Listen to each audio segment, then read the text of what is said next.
I'm Caitlin Lillian, I'm 24 and I'm from Ottawa, Canada. I work in an office setting, so it's mostly just administrative work. Can't say too much else about it.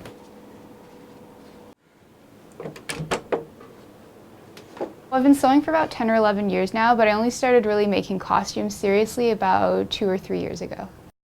For me, it's definitely my passion, and it's something that I'd eventually like to pursue as a career.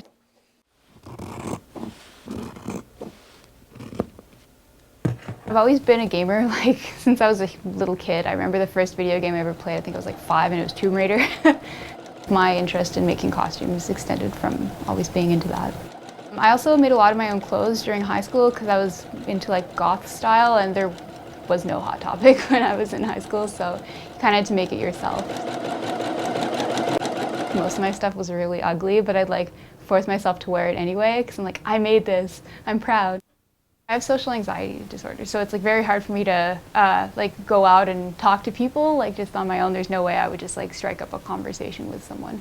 But being in costume, I wouldn't say it reduces your inhibitions, but because you have the costume on, you feel more like the character, so it's almost like you're stealing confidence from the character that you're portraying. So it becomes easier to kind of talk to people and get out of that shell. It's really awesome. I love the princess and ball gown and historical costumes because I like that feeling of being princessy and regal. I mean, the warrior costumes are fun, but I much prefer to do the princess, so. And do you feel like a princess? Yeah.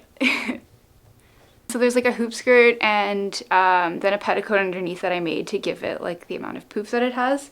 The whole thing's made out of satin except for there's an overlay here that's sheer and it's made of wool, so curtain material. I made rosettes that go around the edge just to add a little more detail, but for the most part it's a simpler design so that it really looks like the Disney kind of princessy thing. That took about 300 hours. I'm doing a lot more elaborate things now, so they're more I find in the 200-hour range.